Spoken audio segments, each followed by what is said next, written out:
This is an excerpt of a recent Power Up webinar taking a look at cool but weird effects inside Motion 5.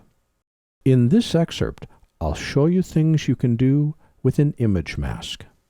If you right mouse click on an image, we can add an image mask. An image mask says, what do you want to use as the mask source? I want to use the roly-poly man. Now, roly-poly has to be imported into your motion project. It has to show up in the layers panel. And I simply drag the icon, not the name, but drag the icon into the well. And we've now applied the roly-poly dude to the sun, except this does not have an alpha channel in it. So we're going to key it out based on luminance. And look at that. I've now got the shape mask of the roly-poly man filled with the image of the sun. It's like doing a luma key without actually having to apply the effect.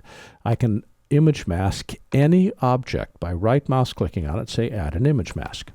Okay, cool, but not great. How can we turn this into something which looks a little bit more organic, a little bit more, how the heck did they do that, as opposed to, oh, it's Larry's roly-poly man. It's Bob, the blob. So we're going to do this. Go to the library. The library is one of my favorite things inside Motion because it gives me so many elements to work with that I could never create on my own. And my two favorite categories are in Content under Gadgets and Gauges. I'm going to go to Gadgets and scroll down. Find something interesting. This one right here. You could pick anything. I just happened to stumble across this when I was rehearsing. And click Apply.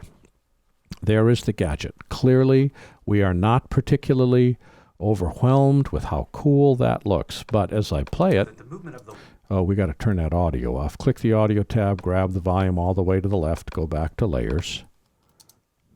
Okay. Well, to say underwhelming is probably a really good word. We're going to select this. That's the gadget. Add image mask.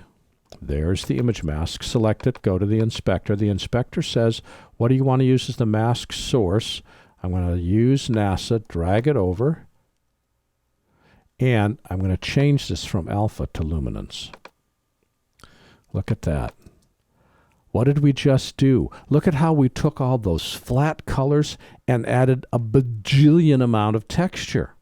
What have I done? I've taken the elements of the glowing sun, all that different textural stuff, applied that as an image mask that just applies to the gadget, and now as I play this back, that looks way more wicked cool than just simply putting a gadget on top of the sun.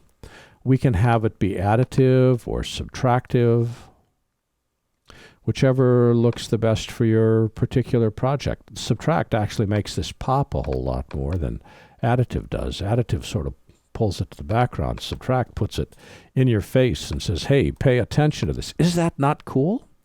How did we get there? We right mouse clicked on any object and we set it to add image mask, and then with the image mask selected, in the inspector we drag the icon of that which we want to insert into the image mask into here. And then what did I do? I tweaked. I didn't know what all these settings are. I'm just oh, look at that. That's, oh boy, that's ugly. Oh, that looks really great.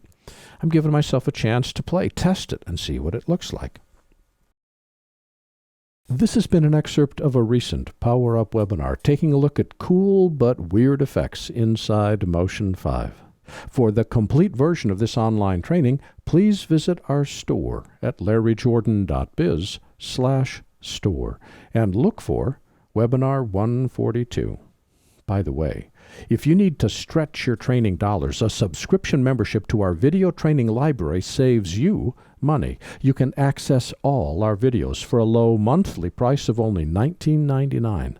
That's more than 800 movies, dozens of hours of training, all in-depth and all up-to-date. Plus, members can attend any of our Power Up webinars for free. Our training covers Apple and Adobe software. We update it every week. And for more information, visit larryjordan.biz/subscriptions.